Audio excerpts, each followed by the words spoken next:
my fellow Americans, this is former President Barack Hussein Obama, and you're listening to the Mad Titan Podcast. Please be sure to support this young brother from Chicago, Jay Washington, because he's a funny bastard. God bless you, and God bless the United States of America. I ignored my destiny once. I cannot do that again. Even for you. I'm the only one who knows that. At least I'm the only one with the will to act on it. The Mad Titan Podcast with your host, Jay Washington.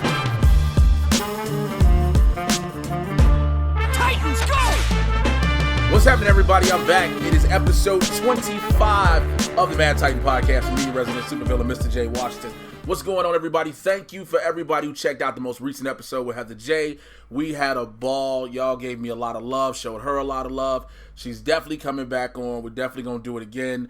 This week, man, I'm going to get right into it. This was like some shit that I couldn't believe happened. You know what I'm saying? I got hit up on Twitter, and somebody was like, yo, you should try to get Van Lathan on the podcast. So my legit response was, yo, I'm not verified. That man is. He probably won't even see my tweet or let alone know it's real. Less than 5 minutes later, he responded. And so we set it all up. So you've seen the brother on TMZ. The man is down for the community, the black community, and definitely the blurred community.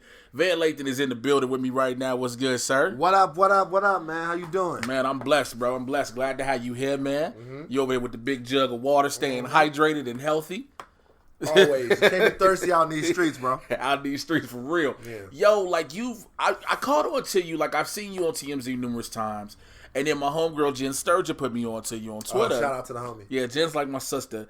And then when I saw you drop the best trilogy joint in comic book history, in comic book movie history, when you were talking about that. Best trilogy. When was it? I asked so many questions. What? You dropped, like, what was the best movie trilogy? So everybody, yeah. And I was like, yo, this man knows his stuff, because it's only one. It's only one, the Captain America trilogy. Yeah, I think Captain America trilogy is number one. Yeah, everybody was like trying to say the Nolan trilogy. I was like, nah, Dark Knight Rises slips up. Yeah, see, the problem is, so the Nolan trilogy had it crescendo with a really great movie, it would have been a shoe-in, because the Dark Knight, the Dark Knight itself is so fantastic. Batman Begins is a good, strong, solid, super strong. So, but the Dark Knight Rises, to me, and there are definitely things about the movie to enjoy.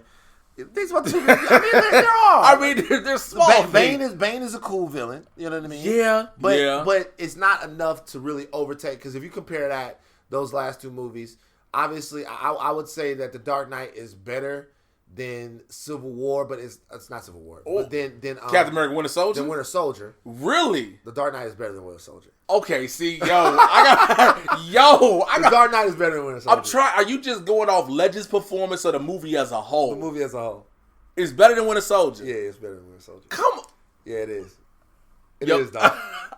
How do you get there? How do you come to that one? Okay, so if you look at what the Dark Knight was, and first of all, the entire thing. That's what I'm talking about. The entirety of the film. So, Captain America is an incredibly strong story. Winter Soldier is an incredibly strong story, and it has all the elements of a superhero movie that you would love. Right. But the kinetic pace that Dark Knight is a mastercraft in filmmaking. Yes, it is. I agree. The pace that the movie moves at, some of the set pieces that the movie has. I like the fact that there's more practical effects in the Dark Knight, which gives you a realer feeling to me. I just think it's among the best films of that decade, and to me, the best superhero movie ever So made. I'm from Chicago. I was in Chicago when they were filming The Dark Knight. So you're a traitor, is what you are. Wait, you're a traitor. No, you're not gonna put that on me. Mm. Nah, just because here's the thing. I remember when they were shooting overnight the scene with the truck flip. I remember that. I remember almost getting run over because I was working for a catering company one morning, almost getting hit by the Batmobile. But here's the thing for me with Winter Soldier. It's a dope film. You know how some people like it's a dope superhero movie. This is like the perfect espionage film that you sprinkled in superpowers. To have a class act as Robert Redford, the role he gives, to have the story the way it twists with Rumlow and all of them, I put it above because it keeps you going. no matter what. Now, I agree the pacing in Dark Knight is a whole different thing. Right. I agree Dark Knight's pacing is like boom, boom, boom. And not only that, but the concepts and the themes in Dark Knight are so weighty and big that they make you re-examine what you think about like society. Like Ledger's performance is great, but the Joker is the questions that the Joker is asking. The way that the Joker completely shakes up the entire universe of Gotham City.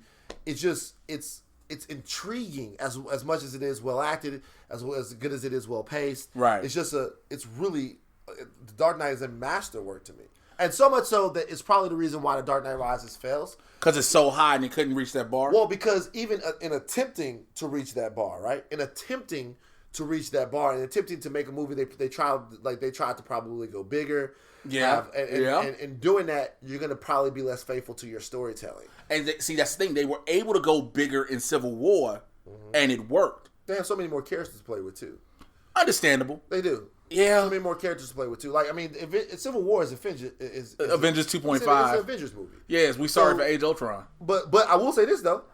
To the Russo brothers' credit, in Civil War, while packing all of those characters in, it worked. They were able to maintain the story arc of Captain America. Yes, they were. And Bucky and Falcon, and really further develop those characters while introducing Black Panther, while introducing Spider-Man, while doing all of that. So those guys, that was fantastic on their part. Okay. And also doing something that was very hard to do. And I put this is another thing. Tony Stark, before that movie, I mean, obviously he fucked up in Ultron. Can I curse on here? Yeah, you say what's wrong. Yeah. For those who don't know, this shit is barbershop talk for nerds. So we keep this shit A100. Right. So obviously he looked a little crazy in Ultron, but in Civil War, Stark, who was in many ways an invulnerable character, you saw his vulnerability when you found out. Even the take that Tony had on the world, he was affected from the beginning of the movie. Yeah. He was affected heavily by what the Avengers had done and all of that stuff. So the whole movie, it was stripping down the layers of what got built up in 2008 when Iron Man came out. So I love that film. You know? Man, this shit got deep early, y'all. Shit got real early. This is how you know this is gonna be a good one. Like, shit got real early. We're going for that. But I always kick it off with Marvel news. And the first news is the biggest news everybody been talking about all week, of course. Avengers Endgame tickets broke the goddamn internet. Yep. They shut. Did you get tickets? I did. Okay. How many did you grab? Did you grab a lot? I bought I think I bought 8. Just to be on the safe side? Well, because I got 6 people who can come with me. I might be able to slang to you. Who knows, baby? Oh, that's what I was saying. Tickets are going on sale on eBay as high as $10,000. Right. Which, by the way, who wants to see a movie that bad? I don't know, dog. That you dropping $10K on a regular movie ticket? I don't know. It's not a premiere ticket.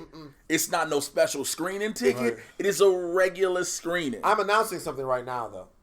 The extra 2 tickets that I bought, I did buy them to sell, but I am just going to gift those tickets on social media. See, that's dope. I'm just gonna gift those tickets. Like somebody that didn't get tickets, or especially if you're in a situation, if you're from the neighborhood or the community and you can't get out to see the movie, I'm gonna do a blind lottery. I'm gonna give the 2 tickets away. That's dope. Congratulations on that, man. I wasn't able to get tickets. And everybody was like, "Why was you trying to get tickets? Because you're gonna go to the screenings." I was like, "That's not the point." Right. You know what I'm saying? I went on. I was like, "Okay, let me go and log in." I got that. Your wait time is more than an hour.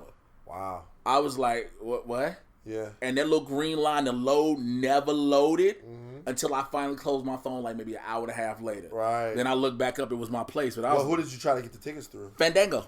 So for what theater? For I think it was AMC in Burbank. Let me tell you something. The reason why y'all couldn't get tickets to see... Because everybody was going to AMC. Right. It's because y'all go to these peasant movie theaters. What y'all need to do... Peasant movie theaters. What y'all need to do, like me, is fuck with the arc light. Absolutely. Yo, I went to the Cinerama Dome, got tickets, no fucking problem. In and out like a robbery. Shouts out to people who actually went to the theaters too. Motherfuckers was like, wait, you can walk to the theater, go get these tickets. Like, right. I know a bunch of cats was like, yo, I just went to my theater and didn't deal with that shit because we're all so prone and programmed to just go through electronics. You know what I'm saying? Through our phone, through the computer and shit like that. You know what I will say about the AMC though? What? The food, bro. Oh man, they just stepped their game up so much. Way high. This is an exquisite restaurant as Bro, a movie like, theater. way high, bro. Way high, They bro. got the fucking chicken tenders for you. They got the fries. They got all kinds. Man, of they got different all shit. type of shit now. They got you got chicken and waffles in there. I'm like, Yeah, the fuck? doing their thing. I'm like, the fuck? Chicken and waffles? Yo, so now these ticket sales have been advanced as crazy. They completely surpassed Infinity War. Sure. The question is, will this movie be the first movie to hit $300 million in its opening weekend? Wow. 300 million in the opening weekend, bro. My G, that's a lot, and that doesn't count your Thursday screenings, right? I think it does. Does it? Okay. I think it does. That's a lot of money, dog. So the question would be, first of all, how much money did Infinity War make in its first weekend? Infinity Wars, I'll give you that number right now. I think it made a decent amount. Infinity War opening weekend. And because opening weekend, it made 257. yeah, Endgame will do it. Okay, yeah, opening weekend it was because the Infinity War was the Avengers coming back after a long time, and there was a lot of interest. But I think there are a couple things that have happened. Number one, the character of Thanos. For people who didn't watch, people who didn't read comic books and don't know the stakes as far as what Thanos is trying to do. That's why this is called the Mad Titan Podcast. Right. So I think that over the course of this last year, that since Infinity War has come out, Thanos has become a part of popular culture. Yes, yes. And I think that the movie did so well streaming and did so well with on the Blu-ray and stuff like that, that to add another $60 million to it, I think they'll be able to do it. I agree with that, but I think it's not just that. They've added 8 a.m. screenings some places. Okay, so there's a tangible reason. You know what I'm saying? So, like, it's more early. You know, most of them start at noon. Right. We going 8 a.m. Yeah. So, like, man, and I seen this place. I think I posted it on Twitter. So, in Century City, they are doing a 2:15 a.m. screening. Yeah. So, that's like after the club. You done kicking it. You finna go. You getting out. That would be so fucking amazing, bro. Like, to go to Poppy or some joint like that and have a couple of drinks and then leave straight and go to watch the movie. I never thought about doing that. I'm gonna fuck with that now. See, I put it. You go straight to the movie, and then when you done, the sun is up. Uh-huh. So like you kicked it all night. Yeah. Technically, you good. So yeah, it will hit. I believe it's gonna hit that 300 mil easy. Speaking of money in the box office, Captain Marvel is a part officially of the $1 billion club. It is the 7th MCU movie to hit it. Of course, Endgame will make it the 8th because there's no way Endgame does not hit $1 billion. It will. It'll hit $1 billion. Different actors are in talks to join the MCU. David Harbour and Rachel Weisz are in talks to join the Black Widow movie. Okay. What's your thoughts on that movie happening? I think they could make a really compelling Black Widow movie. I think that we really trust the character. At this point, we've seen her emotional journey. We've seen her journey. We've also seen her in situations that have proved just like what a badass she is. Mm-hmm. In a lot of ways, I think that a Black Widow movie will be, at least the first film, will be more compelling than Captain Marvel was, because whereas Captain Marvel is a significantly more powerful character. It's just a setup. It was just kind of whatever. But with Black Widow, we got since Iron Man 2, we got like almost 10 years of character development for her. Now I don't know if this is going to be a prequel. See, that's the thing I'm worried about. Like if it's a prequel, origin story, something like that, I feel like we don't need that. We can't. It would be stupid to do that, right? Because we're way too far past. She's like with 6-7 movies deep. Or yeah, like we that. don't need that. So, I really love the character. I love to see what she would do. And I would also like to see what someone with her vulnerabilities is going to do in the situation where Thor isn't over her right shoulder or Iron Man is there. Now, we read the comics, we know Black Widow can fucking go. Yeah. But I would like to see some of her resourcefulness, some of that real spy shit that she's into, and, deal with some of her past and how she was created and, some of her connections to the old Soviet Union and stuff like that. So, yeah, I'm down for that movie. I love that. Well, Rachel Weisz coming off her nomination for The Favorite, and David Harbour is the one that make me real interested in it because Hellboy drops next week. You fuck with that. I'm just saying he's in it, and now you going from Hellboy to like MCU. Here I go. Mm-hmm. So, and there's been like little to no mainstream real push for Hellboy. Right. So it's like it's a weird character. It is, but also the reboot doesn't help when everybody wanted Guillermo to do the third one. Right. But it's also, does the studio believe in and him? Ron Perlman, to be honest with you, who I thought was And fantastic. Ron Perlman, yes, he did. He wanted Guillermo to do it. Yeah. I had no problem with Ron Perlman, so for them to recast it, it was like, it's still too much open-ended shit. Right. So I just think, like, maybe they aren't pushing it. They aren't as really, you know what I'm saying, hyped up about the film. Mm-hmm. And maybe David Harbour thinks, you know, he has a better success possibility going into the MCU. Because he was already in the DCEU. People forget he's in Suicide Squad. Who is he in Suicide Squad? He's one of the military dudes that talks to Amanda Waller. Oh, he's the main guy, isn't he? No. Yeah, he's just like one of the main guys that talks to. No, he's not Rick Flag. Right. He's only in the office and shit. And when they had the dinner at the table. Oh, okay. Yeah. I don't remember too much from it. Exactly. Because you don't remember it's David Harbour at the time. Right. Because I think by the time that came out, was Stranger Things popping at the time? Right. I'm not exactly But sure. he had been in like Equalizer and stuff. Yeah, like he had that. been in a bunch of stuff by then, so it really wasn't a major deal. But yeah, so we'll see what happens with that. Also from Quantico, Priyanka Chopra is actually in talks to be joining the MCU. Nobody knows where she's gonna go yet, but Kevin Feige said and Joe Russo have said there have been talks. So they trying to get all these top A-listers in the MCU, and I can't be mad. Like last week, I talked about how Angelina Jolie is gonna join the Eternals, which will be dope. So they grabbing a bunch of people, man. I mean, I think that what you need is, I think that once, so what a lot of people don't know really specifically about even the Avengers, is, in my opinion, as a comic book fan, a lot of what Marvel started their journey on as a movie studio on, it wasn't their A-list characters. No. Like it was like even Iron Man. Robert Downey Jr. was a risk. Right, you know what I'm saying? And so for me, no, I mean the character itself of Iron Oh Man. yeah, it was a C-list character. I think that's Yeah. like damn, you really fucked over him. I think it's a B. But Hey, I threw you all the way up. You was like, you was. I mean, like, who was really talking about Iron Man though? Nobody was. Like, You know what I'm saying?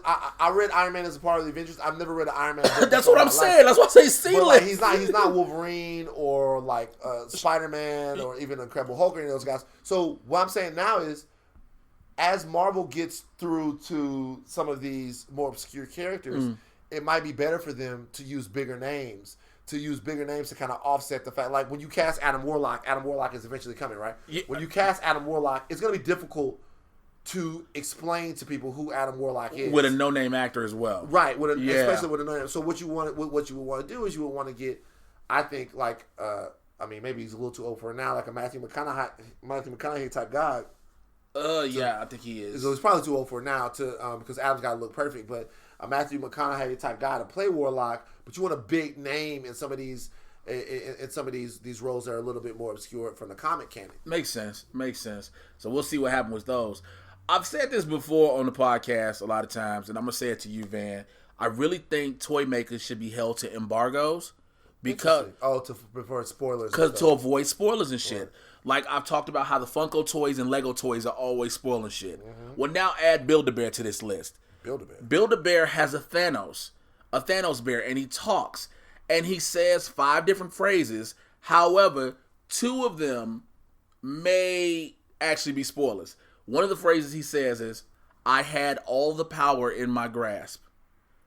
Had, past tense. Right. The second one is, "How are you doing this? You do not have the will to wield the power of the Infinity Stones." Right. Which means he doesn't have the gauntlet. Right. Now, some people be like, yo, that ain't much, but you don't want to think that he actually loses the gauntlet. You know what I'm saying? You want to go in and wait until it happens and shit like that. I just hate these are little things that just annoy the piss out of me. No, I get you. I mean, for me, I always wonder what the impetus to do something like that. Can a toy not come out like the same week of the movie or like after the movie? That's what I'm wondering. But to be honest with you, that's probably an actual question that you have to ask like a marketing guy or a guy or the people that work in these things. There's probably a reason for that, but I'm not sure what that reason is. Because I can see if Christmas time, I understand. Yeah. When it's like November, when we had the Justice League toys come out that year, because Justice League was dropping in November, that's Christmas for us. You want to get all that out there. Spider-Man Far From Home toys, when they drop later, well, that's July. Well, more so like Joker toys and shit like that. And all those I can get later in the year. Right. But when you got some earlier, and these are big movies that may have spoilers, I feel like you should wait till either right before the movie comes out or the day of and then drop it. Can I tell you something else about spoilers though? We gotta stop looking for spoilers. Absolutely. I think that like what you're saying is all incredibly right. But by the way, shout out to you. I see you got the slow cook over there. Oh, yo, man, two of them. I fucks with this. Yo, bro. two of them joints. I fuck with your whole life right now. I think that a lot of times I come upon spoilers because I gotta be on CBR every single day. Yeah, and I gotta be all of these, and their job is to find spoilers. Motherfuckers be searching through Reddit like damn, combing through it. I remember before Force Awakens came out, right? And before Force Awakens came out, I was just obsessed with. I'll give you guys a little inside story here. Before Force Awakens came out, I was obsessed with spoilers. I was obsessed with them, and I was reading through all of these different spoilers, and we got sent something at TMZ that we never ran. We never ran with it, right? We got sent hella spoilers. No, we got sent a scene. We got sent Kylo Ren killing Han Solo. Oh shit! Yeah, we got sent that. Someone sent that to the tip line, to the tip email. They sent that scene, and I remember I was in the office, right, and I legitimately heard somebody scream. And like I heard somebody go, ah! And I'm like, what is it? And then one of my friends, I'll never forget, a kid named Max, he looks up at me, he goes, Van, don't look at this. like Van, like don't look at this, Van. Don't look at this. I'm like what's going on? Because some screaming make you know, what's going on? But there were Star Wars fans in there that were watching it that we had no idea going to that movie, going back that Solo was going to die in that movie, right? And so there were people that were watching it, and I never saw it. And obviously, with TMZ, we're not going to post a spoiler of that magnitude to our site. And that wouldn't make any sense. Play for the video and fuck Disney and all of that. That's never going to happen. But when I got to see the movie and I saw what happened to Han Solo, which, my God, that was traumatic. Yeah, I ain't gonna lie, it fucked me up. I was in the theater when my mouth dropped like. Dog, I cried. You know why I cried? Because the way Chewie reacted. Oh, so Chewie's reaction was the way Chewie. I was like, oh my God! And then Chewie, wow. And I was like, I called my homegirl Bobby, who was the girl that screamed. I'm like you screamed because they fucking killed Han Solo. And so after that, I realized that I have to, as a fan, you stay away from shit. I have to have a little bit of spoiler discipline. That was the first time I enacted it, and now I have to kind of try to have it now too. Man. If I'd have saw that shit, I'd have been probably throwing shit. I'd have been around here like Trey and Boys in the Hood, swinging at the air and everything. The whole nine, bro. Man, fuck. All right, so Doctor Strange is set to hit theaters possibly in 2020. They say the script is done. Mm-hmm. It's only a matter of time to get the shooting. So, I mean, we pretty much know what happens after Endgame for him. So, yeah. So that comes out. And yesterday at CinemaCon, Disney had their panel, and they said that Dark Phoenix is going to be the final Fox X-Men film. Which, I mean, was anybody thinking otherwise? Don't know. Like, yo, everybody's like, the X-Men are going to be in the MCU, but yeah, it's not going to be that group. Because, Jennifer Lawrence don't want to do it, clearly. Fassbender, he's been a great Magneto, but you can get somebody else. McAvoy's been a great Xavier, you can get somebody else. Mm-hmm. Storm, please never cast Alexander Shipp like that again.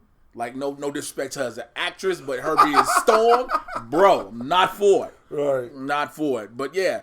Also, New Mutants is actually going to get a theatrical release, dog. This is one of the most... I don't fucking understand what the shit is going on with that whole deal, bro.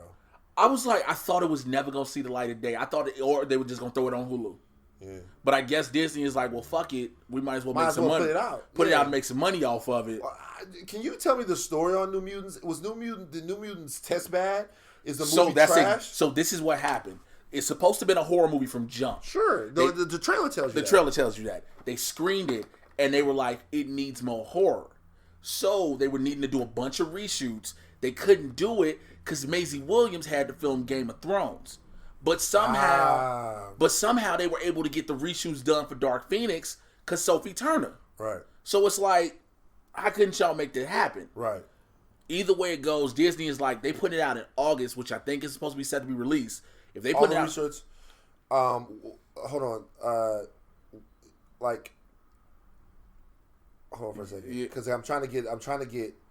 I have somebody that's really connected to the X-Men on the text right now. Okay, yeah, that's the best thing to do. And he wants to know. I'm asking right now if you might have any questions for him. Do you know who Simon Kinberg is? Yeah, I kind of know who that dude is. is. So I'm texting him right now. I'm just asking him. He wants to know. I'm asking him if you maybe have any. That name sounds a little bit familiar. I think I know who Simon Kinberg might be. I mean, right. Some of y'all might have heard this name. Possibly. If not, I'm gonna need you to do some research because you're probably scratching your head like, why the fuck does that name sound so? But yeah, so with that, I just wonder. First of all, do they have all their reshoots done? No, I don't think they did them because they were still supposed to be doing them. That was the thing. They're just gonna put out what they have. They're just gonna the cut you got is the cut that's gonna be released. Who directed this? Kinberg. No, he didn't direct New Mutants. No, not New Mutants. I'm sorry. That was Dark Phoenix. My bad. Yeah. Ooh, my bad. That was. I'm about to say, who directed New Mutants? Who Let me see who's direct because I forgot who that was real quick. The director, Josh Boone. Josh Boone. Yeah, Josh Boone. Talented guy. Talented dude. Yeah. So, but to have to work with what you got and you need these reshoots, but I think it was the studio. At the same time, I think it's the studio was like, we need more reshoots. So maybe Boone was like, I think this is good, but because of the test screening, right? They wanted to do I'm going to go to bat for somebody right now. Another guy that I know, not to drop a name back, but just to tell you how easily these films can get fucked up. Now, a lot of we're doing a nerd podcast, and so everyone is up on all the big stories. Right. A homeboy of mine, a guy that I talk to all the time, is a guy named Josh Trank. Okay. Now wait a second. Now hold on. You saw my face. Now hold on. Okay. Now, hold on. Okay. We all know Josh Trank is talented. Yes, he is. Josh Trank made, to me, one of the most inventive and affecting superhero movies I've ever seen before. Right. With Chronicle. I thought Chronicle was super dope. A fantastic film. Speaking of fantastic, though, But listen though. Okay. The important thing to remember about these movies, and this is kind of what this is almost kind of what Joss Whedon soured on with the Marvel experience, is that when you have these gigantic films, they're also a lot like independent businesses, every single one of them. And there are a lot of people that are involved, that are invested into these businesses, that have visions outside of what the filmmaker has. Okay, right. So when you're talking about a film like New Mutants, that filmmaker made the film that he wanted to make. So, or even when you're talking about like Rogue One and how they had to change that movie. Yeah, change it up, yeah. That those filmmakers made the movie that they wanted to make. They still beholden to a lot of people. And in the case of Fantastic Four, that's not the movie that Josh had wanted to make. Well, we know because he tweeted it. Right. Derek tweeted was like, "This ain't the movie I need." And so it's hard sometimes because we think that people always know what's best for these films. So I'm interested to see what happens to New Mutants when it actually sees the light of day. Yeah, I think that's going to be the interesting thing, and I think the fact that Disney is literally going to put it out and is going to remind everybody. This is one of Fox's last ones. Right. I think they're going to make sure they remind you so people don't be like, oh, well, Disney had a bomb on their hand. One question for Simon Kinberg. How difficult were the reshoots for Dark Phoenix? Okay. How difficult were those reshoots? So let's see if we get this answer for this podcast is done. Going forward, again, Cloak and Dagger premieres tonight as I'm recording this on Thursday. The reviews for me will be up on my YouTube channel. I give y'all the address for that at the end of the show. Now we're going to switch over into DC news because DC made some big waves this week. The Joker trailer dropped. Yes. What you think about it? I thought it was amazing. I did. I liked it, but here's the thing. I like the trailer. My only issue, and I keep telling people this, I don't want to feel sympathy or empathy for the Joker. But you would almost have to. You would almost have to. Do I? Yeah.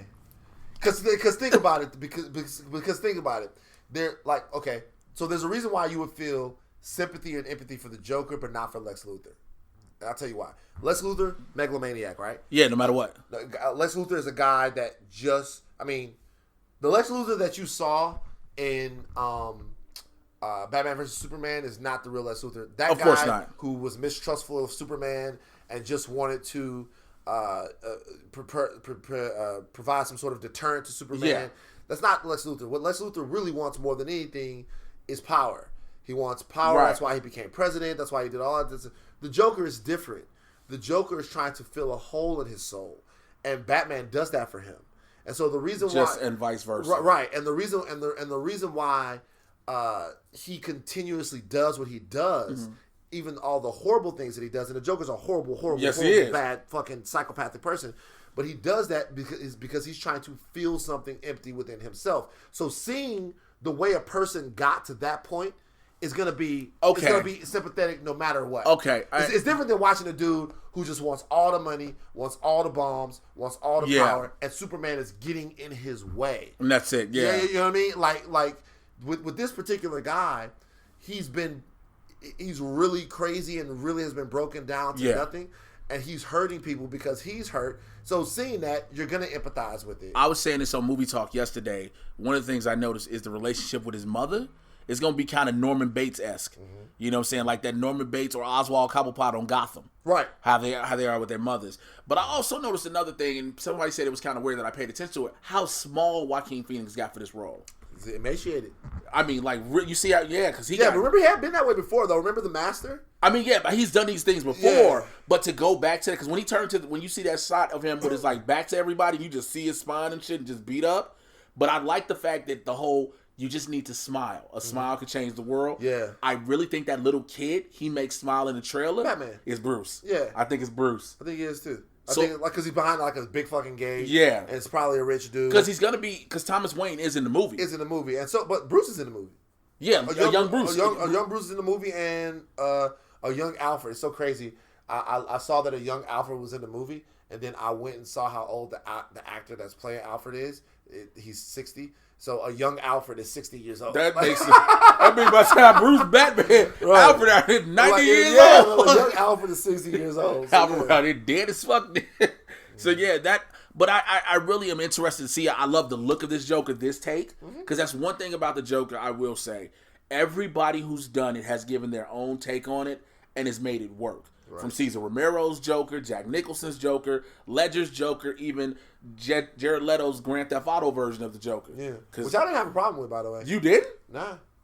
Man, we keep disagreeing on a lot of shit on certain things. That shit was weird, bro. I didn't have a problem with it. I'll tell you why. Because the Joker has been portrayed so many different ways throughout the history of the Batman comic books. There is an interpretation of the Joker where he's just like a crime boss type of guy. Where he's where he's just kind of like like everyone, almost as if the Joker is running a criminal organization, and he's less of what I said earlier. I thought that was kind of the way Jared Leto played it. That's exactly what it looked like. Right, and so for me, really to me, the only time Suicide Squad really was cool to watch at all is when he was on screen.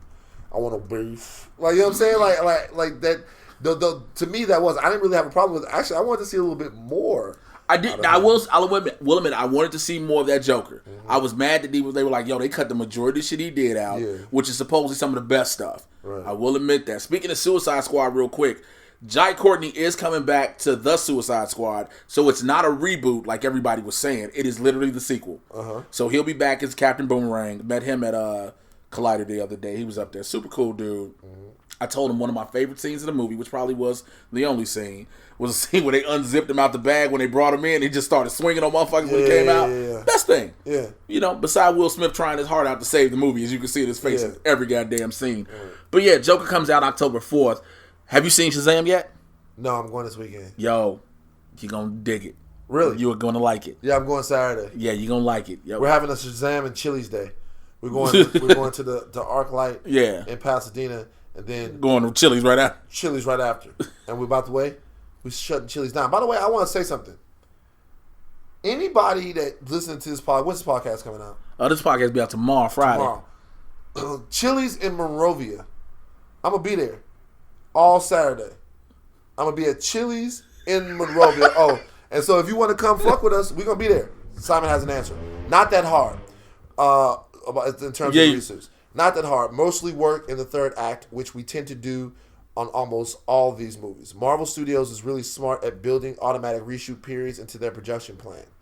The hardest part for us is always getting all these actors back together at the same time. Yeah. We had about 2 weeks of main unit photography and then some action. It's about the same as what we had for X-Men First Class, which was mostly Third Act 2, and Days of Future, and Deadpool 1.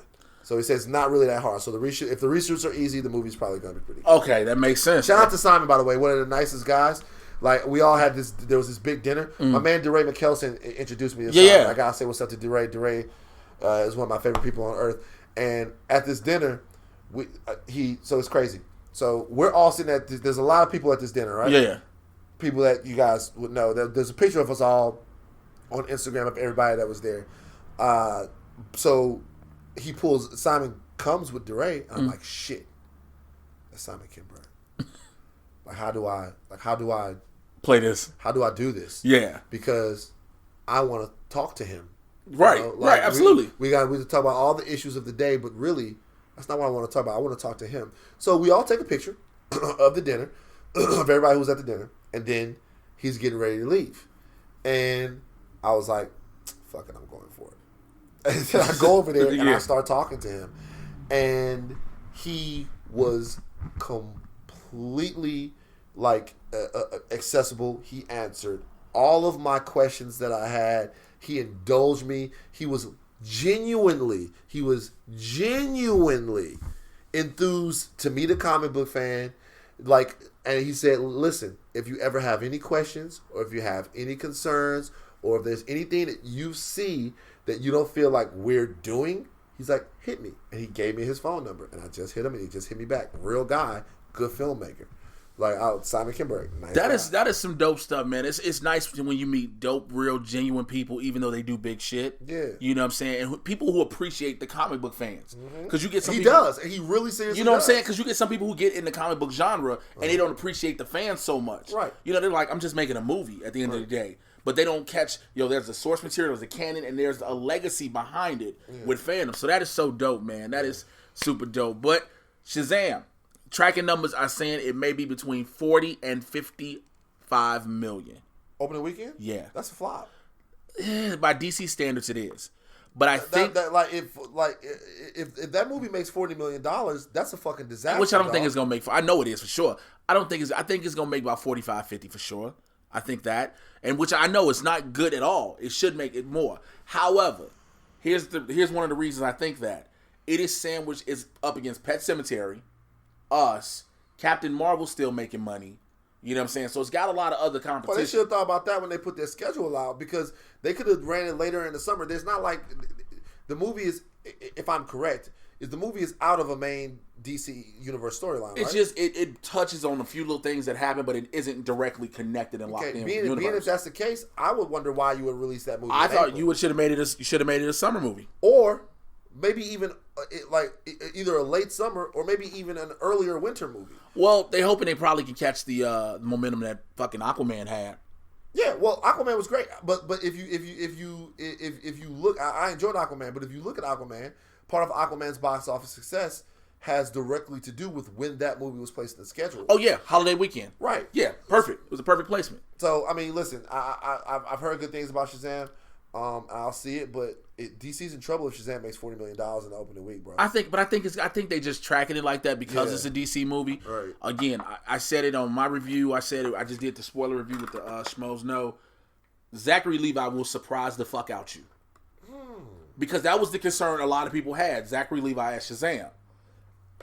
He's hella dope in the movie. Oh, okay. Hella dope in Well, it. if your lead's dope, then your movie's good. Yeah, he's hella dope. During WonderCon last week, the DC Universe panel, they started talking about a lot of things. Swamp Thing officially has a release date. It is May 31st this year. I am beyond excited for this shit. This year? This year. Okay. Yeah. Swamp Thing feature? No, Swamp Thing On the DC Universe. On the yeah. DC Universe. Oh, okay. Yeah. He was like, I'm like, what? What the fuck? I've been, yeah. I haven't watched anything on the DC Universe yet. Bro, if you don't I haven't seen Doom Patrol. watch Doom Patrol. I haven't seen Doom Patrol. I haven't seen Titans. I haven't seen anything on there. I'll tell you straight up, skip Titans, go to Doom Patrol. Okay. It works. Doom Patrol's good. It's good. Can I ask you a question? How do you get the DC streaming shit? I don't know how you get it.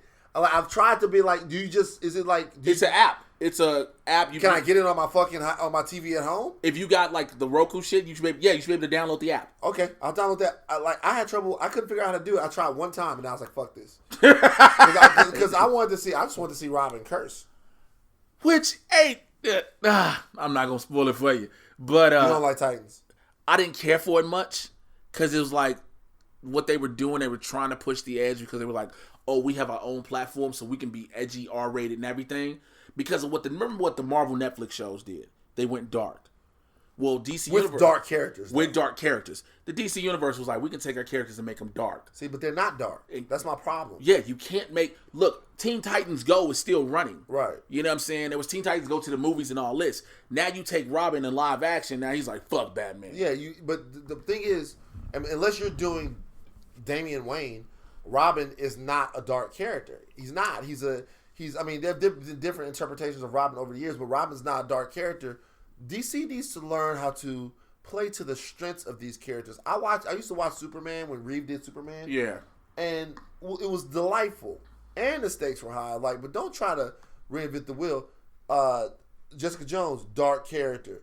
Daredevil, dark character. Punisher, dark character. Mm-hmm. That's why they're dark on there, because they're actually dark. They're staying true to who the character is. Yeah. Luke Cage, I get where they were going with that as well. Mm-hmm. But, yeah, that's what DC Universe is doing. Did you see the first look at Stargirl? No, I didn't. Again, it's another DC. So DC Universe is putting out a lot of shows. Right. So they get the first look of Stargirl. Okay. It's Brett Basinger. She's going to be Stargirl, a.k.a. Courtney Whitmore. How old is she? I think she like 20-something. Okay, cool. So she's the right age. That's dope. She's right in the age range for that. Titans will be coming back at the end of the year for their second season. Mm-hmm. So that's on that. And Emily Beck Rickards. Felicity is leaving Arrow at the end of the year. Wow. She's done, and this is her last season. It's incredible, bro. That's a big deal. Like, season 7, because, again, it's ending next year anyway. Yeah. 10 episodes. The finale for them cuts off at the crossover. Uh-huh. But she's leaving at the end of this year. Right. So, I'm wondering, like, could it be, are they going to kill her off? Uh-huh. Are they going to just do a whole she goes bye-bye? Right. What? Like, how do you end that character? Because, again, she was never supposed to be this character in the long run. If you remember, she was only supposed to be that guest star for that one episode. Right. And people love the chemistry. So, when somebody's getting X'd off a show, I always wonder how they're going to do it. I like it because it's these characters become such a big part of each other's lives. It's unrealistic to think that they're just going to go off somewhere and never check back in on you. Yeah. So it's always weird when someone goes to another country or something like that. That's not the way it works with people in their lives, especially after they've like done all of this shit together. So we'll have to see. I was surprised. I've always been surprised at how much I love Arrow. Shout out to Arrow. Arrow's a great show, man. Can we get some on that one? Yeah. Because a lot of people do not want to get Arrow its fucking prop. It had a couple of up and down seasons. Yeah. But it's a dope show. Arrow's a great show, man. Man, have you been watching the season? I have not yet. Oh, you got to check it out. So basically, his other sister came in, Emiko. Okay. She's in there. She's whooping ass. Oliver trying to make amends. She like, I can't stand you because your daddy wasn't shit to me. Right. You know what I'm saying? She's like, I really can't stand you. Right. Your daddy wasn't shit to me. So I won't really spoil it. If y'all saw it, you know what it is about it. That. You watch Legends of Tomorrow? No. Oh well, nope. I did watch it early on. And it's one of those shows. I call it a Finkel. I don't know why I call them Finkles. They're shows that I call them Finkel shows. They're shows that I watch and enjoy, but for some reason, just stop watching them. Really? I like it, bro. It happens, bro. It's Better Call Saul, Finkel's show. You start, yeah. I watched and enjoyed for a couple. Like I watched Legends of Tomorrow, and I was really getting into it, and I can basically remember what point it was when I was watching it, and then I just stopped watching it. Damn. I just stopped watching it. I don't know if I picked up other shows because there have been other shows. Oh yeah. On the contrary, a show like The Umbrella Academy, which started off slow. I have yet to watch it. For some reason, I pushed all the way through The Umbrella Academy, and at the end, I really ended up really enjoying it. Everybody keep telling me I need to watch Umbrella Academy. I'm going to make time to watch Umbrella Academy because if another person tweets me about that, I'm going to fucking watch it. Legends came back this week. I like Legends only because of the fact they have no rules. There's no canon they got to follow. Right. There's no comic book lore, you know what I'm saying? They can just make shit up as they go along. Right. Look, they had a unicorn killing people in the first episode of the season. You got a unicorn goring people, eating hearts, I'm good. Yeah, it's dope. I'm good. Yeah. My Doom Patrol review is up on the YouTube channel with me and Winston A. Marshall. Make sure you check that out. So, Gotham is just bad.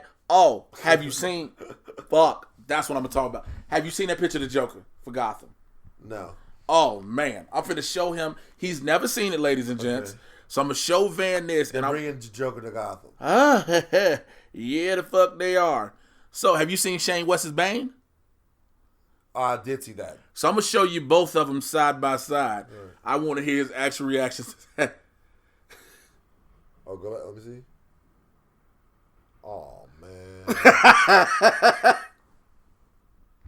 Well, oh, dog. See, can I be honest with you? So,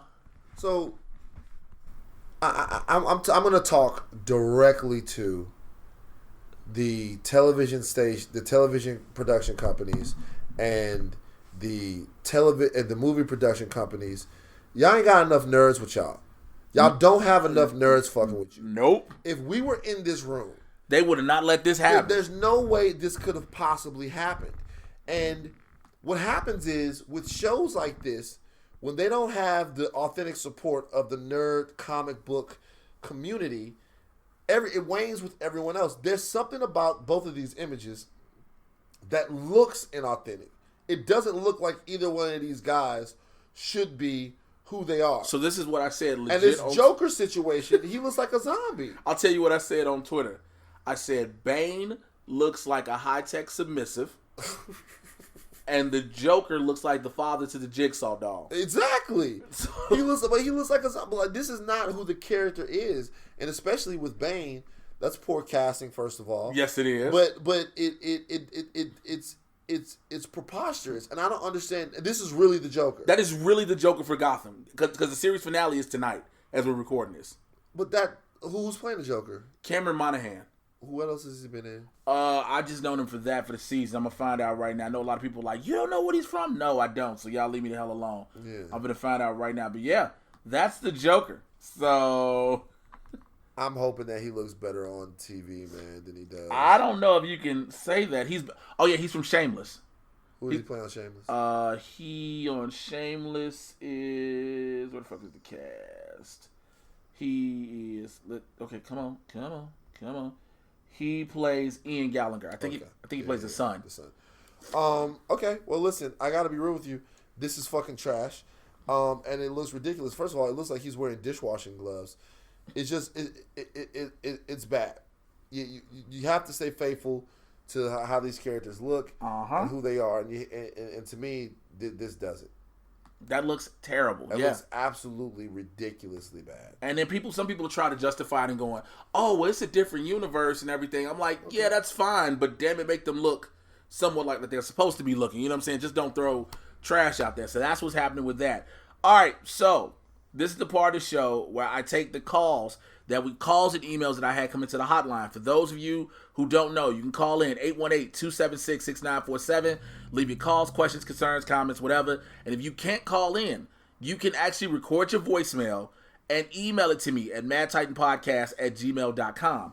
You email it to me. If it's clear, I'm going to play it, and we're going to answer. So we're going to take the first call right now. Mr. J. Washington, how's it going, man? This is your boy Daniel calling from the 619, San Diego. Love you, man. Love what you're doing. Keep up the good work. My question is, Endgame's coming, whether we like it or not. This 10-year journey is coming to an end for some of our characters. For me, I'm a 27-year-old man, and this started for me when I was 17. So I've watched these movies religiously, and now this is kind of a chapter closing, on all of our books. So my question is for you and Van, what do you think is going to be the next phase? Where do you think after Endgame, where do we go? What do we do?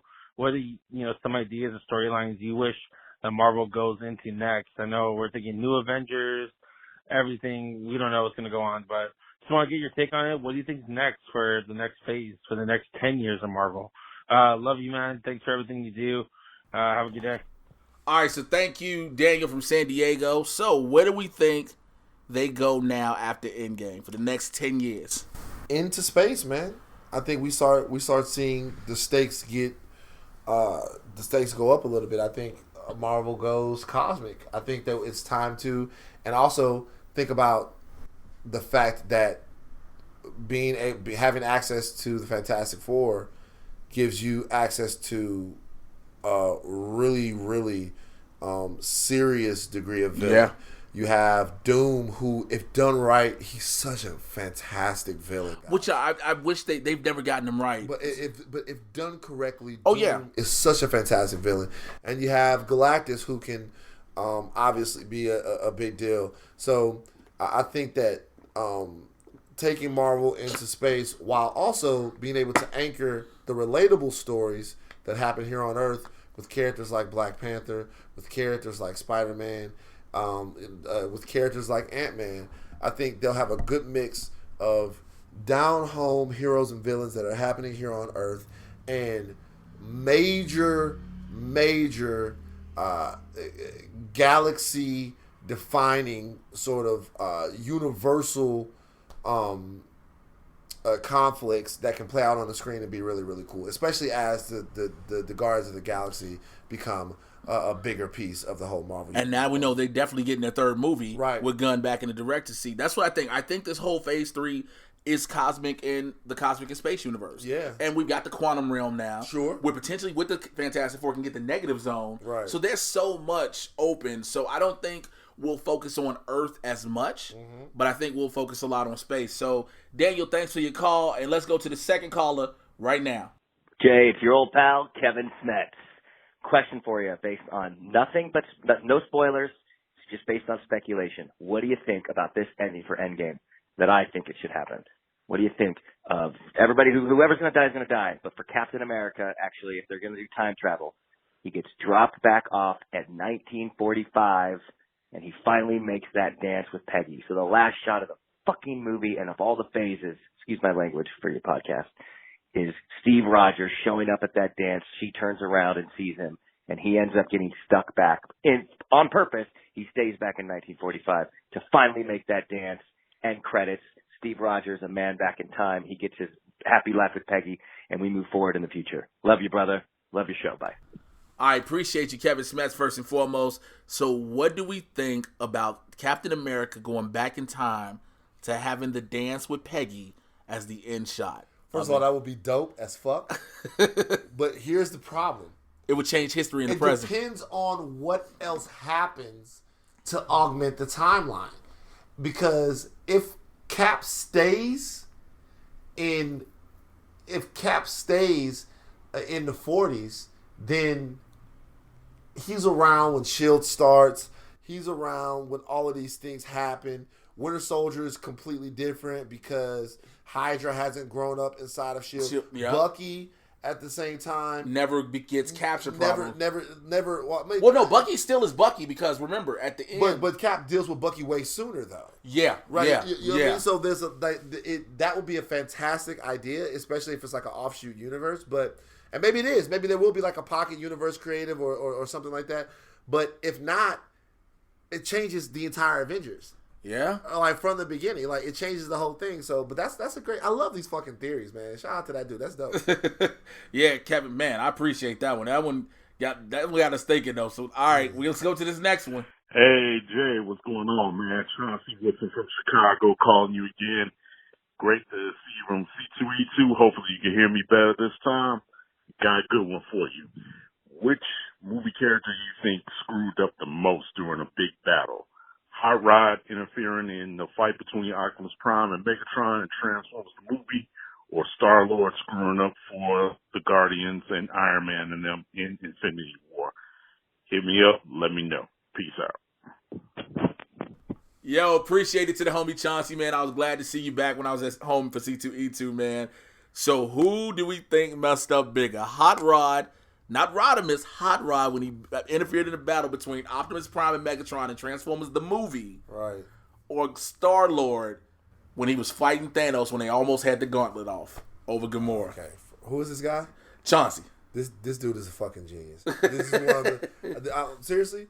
one of the top 5 nerd questions of my life I've ever been asked. Seriously. That's why I figured you like this question. Here's what I'm fighting with in my head. The hot rod fuck up is a part of my childhood, and it was a shocking moment. Yes, it was. For people who don't remember what happened, it was a shocking moment because it causes Optimus to die. The death of Optimus Prime. It causes the death of Optimus. Was like it was like a. Yep, as a kid, ain't nobody go see that movie to watch fucking Prime die. No, you know what I'm saying? Not in the first 20 minutes. In the beginning of the fucking movie, I was like, God damn. And Hot Rod, who was a cool character, who I think was just introduced for that movie or just for... He probably had been introduced then because they were introducing the new Transformers slowly. Right. And then afterwards, of course, he was Rodimus. Right. So Hot Rod, who... It was like... It was very hard as a kid. But nothing has agitated me as much as Star-Lord fucking smacking Thanos as Mantis is on top of Thanos' head. Yes. We've won. It's over. You hear Tony Stark is telling you, like, yo, we almost got this thing off. Chill. By the way, like, I posted, I was so pissed off, I posted on my Instagram, you dumb bastard, to Star-Lord. Here's what I'll say. As much as I love Optimus Prime, and listen, I remember at a Transformers event years ago, I waxed poetic about how much Optimus Prime meant to me because he was one of my favorite characters in anything ever. You gotta go with Star-Lord as far as being shocked and disappointed here because the fate of the universe is at stake. The fate of the universe is at stake. Yeah. And Star-Lord makes it about his relationship with his girl. The ultimate selfish act, the ultimate terrible act, and to me, going forward, a character-defining fuck-up for Star-Lord. Did you ever see the pictures that they put with the people that died? And it was like, thank you for trying to save the universe, not you. Right, yeah. Yo, I really agree. Star-Lord's fuck-up was the worst because, again, it was literally, the gauntlet was on his finger. Thanos had to grab it. He had to grab it. Yeah, with the tips of his fingers. Yeah. It was off. Right. It was off. God damn, Star-Lord. That's like he pissed people all off. And then after that, so the Thanos gets the gauntlet, he snaps, and then after he does it, we gotta watch fucking Spider-Man die, and this whole thing, I'm thinking... that made me cry like a motherfucker. Yeah, it was tough. Because, they said that was improv. That wasn't in the script for him to do it that way. Oh, really? It was just, Tom Holland made a creative decision, and Robert Downey Jr. went with it. Right. When he was like, Mr. Stark, I don't feel... And I was like, oh, no. Because as people are fucking melting away, I'm like... Okay, well, they're gonna leave and then when he starts feeling like sick, which by the way they never explained it why some people just melted and some people had like a whole I'm melting, Dorothy Wizard of Oz thing, but whatever. when he's doing it, I'm like, I remember leaving, so we go see the movie and then we got all of this stuff planned. Yeah. We're gonna go. We went to see the movie at Jimmy excuse me. We went to see the movie at the ArcLight Cinema. Not the ArcLight Cinema. What's wrong with me? We went to see the movie at the AMC IMAX in the Universal City Walk. Yeah, yeah. And so what we were going to do is after we all went and saw the movie. Y'all was going to kick it through the... No. We was going to go to the Jimmy Buffett's Margaritaville there. Because after I go to a movie, I like to go drink and have a good time and talk about it. We all, my nigga, we all go over to the Margaritaville and we standing outside. One of my homeboys went, I ain't even gonna lie, bro. I'm really not in the mood to have a good time. I was like, what? He was like, man, I think I'm a buzz, bro. I'm gonna go ahead and take it to the house.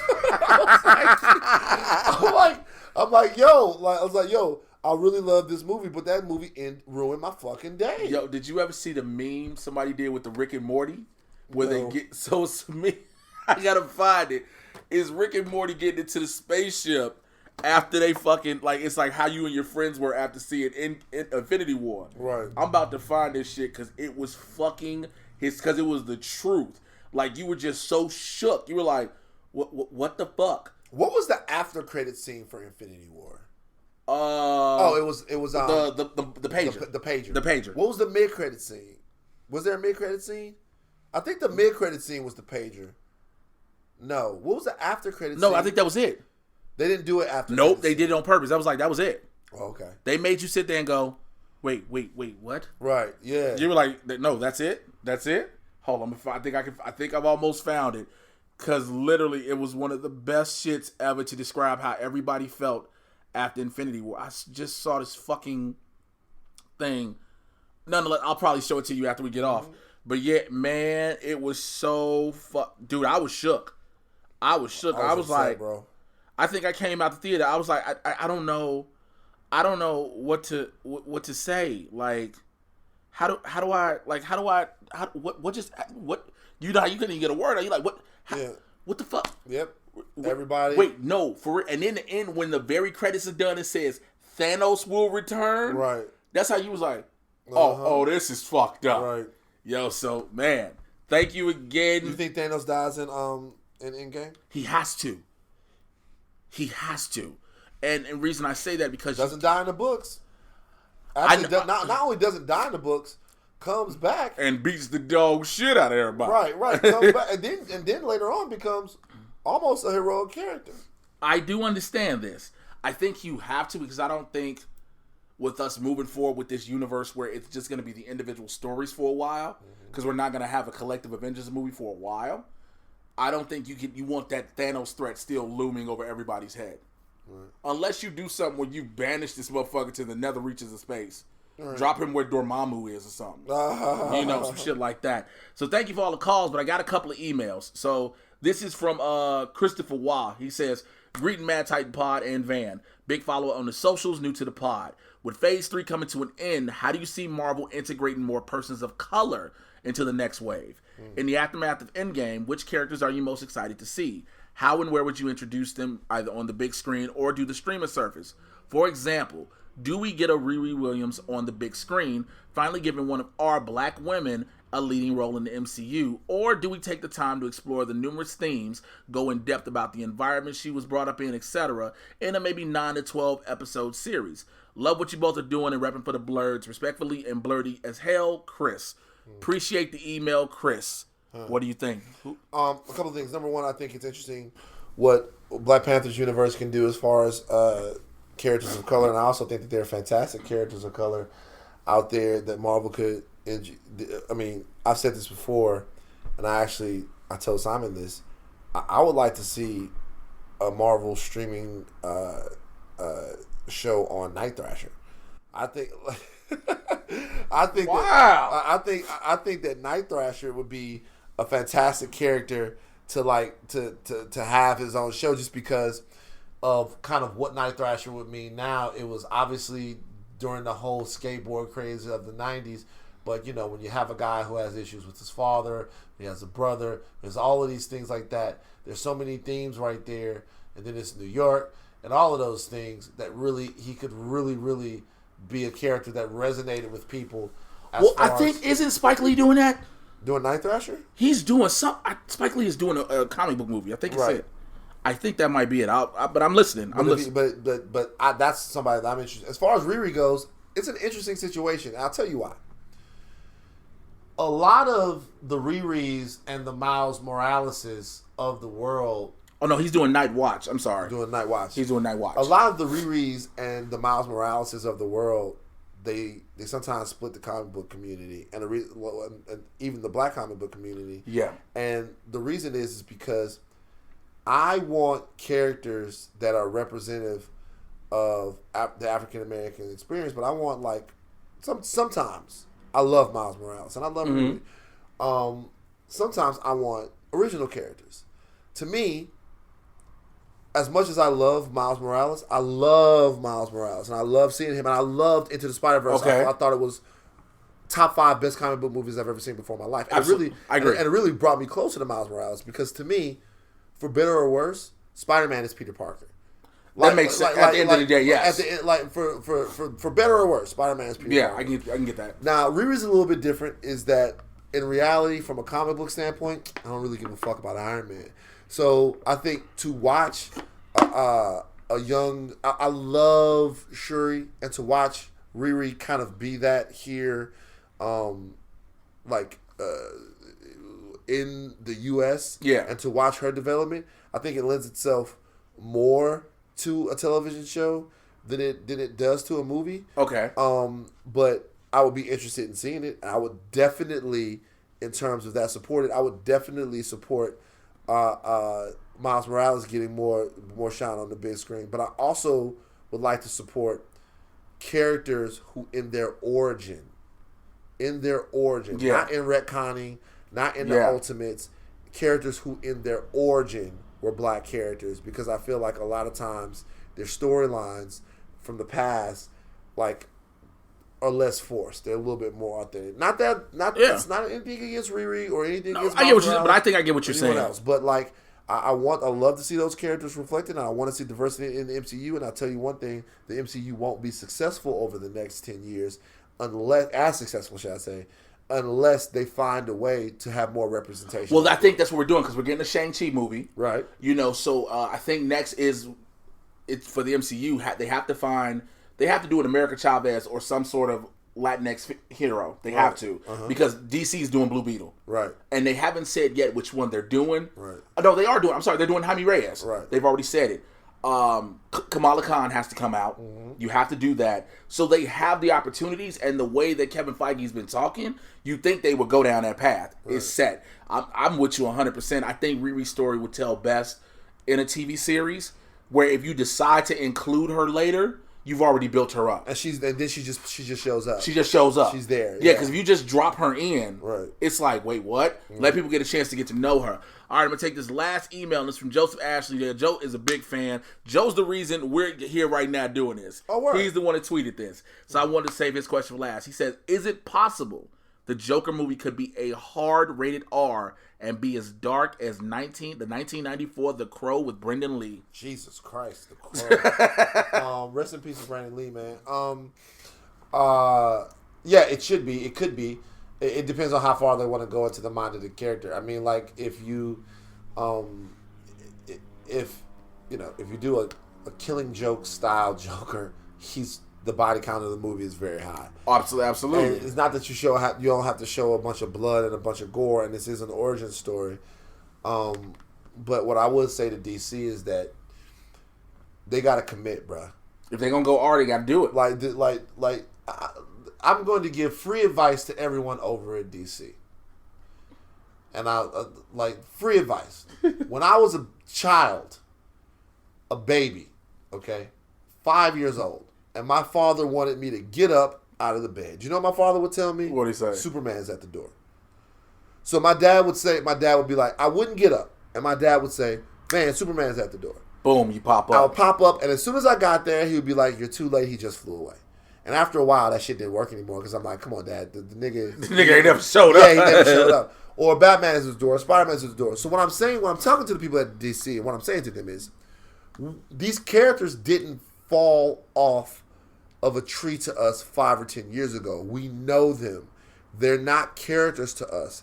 They're our friends. Yeah. We've read them. We know their personalities. We know their mom and them. We know their... seriously. It's true that we know their mom and them. We know their mom and them. We know their cousins. We know all of this. We know everything about these characters. We know who their friends are. We know when they've had tragedies. These characters, they're not real, but they're our friends. Yeah. You can't fake us out. Yeah. You can't fake us out. It's going to have to be real and authentic and true to these characters. And sometimes you're going to have to take some chances. You're going to have to double down. You're going to have to not reinvent the wheel with fucking Superman. That should be easy to do. So for me, the Joker movie would probably be better at the edgier it is, because we know how fucked up that character is. Yeah. So go for it. We'll enjoy it. And people outside, movie-going audiences outside the comic book blur community, they can smell authenticity, and they're in for the deal, so just commit. I think I agree with you 100%. I think the issue is studios like Warner Brothers and even Marvel Studios and Disney they're worried about ostracizing fans having an R-rated movie. That's true. But I think Deadpool and Logan have shown us clearly you won't. But you know why? Deadpool worked? Because it was legitimately one of the best scripts I've ever seen on a comic book movie. And shout out to my man Simon for that whole deal. But the reason why the Wolverine's jump to a hard R worked. Because we saw the evolution of the character. We saw the evolution of the character. And also, we know, like, in X2, Stryker's guys raid the X-Mansion, right? Yeah. And Wolverine kills one of the guys. Literally straight murders it. And I remember being in the theater, or actually not being in the theater, watching that at home with my mom, and my mom goes, he just killed him. And I'm like, yeah, you piss Wolverine off, he puts an adamantium claw in your chest. And that's the way it goes. Yeah. So when he freaks out and goes berserker on those guys, yeah, for better or worse, my G, that's Wolverine. That's Wolverine. You know what I'm saying? Like, and so the even in X2, in Wolverine 2, the Wolverine, he's violent. He's violent, right? He's violent as shit. So what I'm saying is they didn't have to go as far as what they did. I'm glad that what they did, but what I'm saying is, after a while, either you commit or you don't. And for some of these comic movies, the Joker, the character is not going to be. That's not a $900 million movie. It's just not at all. No. But I think commit and make some big films. Wolverine is a Western. Make some art house films. Make some films that challenge your audience a little bit. But as long as there's for movies that are rated R, I know I'm talking a lot, but for movies that are rated R like Deadpool, as long as you give them enough laughs, you can get through some of the gore and some of the blood too. And I think with the Joker specifically, it's an arty film. It's an artsy film. Yeah, of course. We saw that in the trailer. We saw art. You know what I'm saying? And I think you can get away with this Taxi Driver type feel. You can give it this R rating, right? And Joaquin Phoenix can deliver that performance you want, right? Because you got top flight talent. You got top flight talent in this movie, so I think that's great, man. Thank you to everybody again who left their calls on the hotline, sent in emails. Some people I might not have got to. Some people, if you hung up quick, I definitely didn't get to you. So make sure you finish your call out. Man, that's about all we got for the week, bro. Man. Thank you, my dude. No problem, bro. Man, we gotta do this shit again, bro. Hey, man, whenever you need it. Let me tell you something. And I'm gonna leave off with this. Being a nerd is cool now. Yes, it is. It's cool now. It was cool for us back in the day. Right, it's cool now. Being a young black kid in Baton Rouge and walking over to Joker's Palace, shout out, and grabbing comics and subscribing to comics. Walking those comics back to my crib, starting a comic book collection with my boys Jabril and Nelson. None of that shit was cool then. Hey, man, I grew up south side of Chicago, 79th of Winchester, actually 76. Growing up, getting comic books from Walgreens and shit like that. Being in the crib, reading them, come on the porch, and I'm drawing the characters. Right. You know what I'm saying? Shit like that. But they were like, you a geek, you a nerd, things like that. Now it's like you can draw everything in the open. You can be who you are. Right. And so that's been the dopest thing, man. Again, we in our season and we got to stick together. Man, damn right, man. Listen, revolution, goddammit. Revolution. Hey, man, tell the people how they can find you, man. At Van Lathan on Instagram and Twitter. You can see me on various TMZ shows and stuff like that. But my social media is the way that you can most easily engage with me. And listen, do me a favor, man.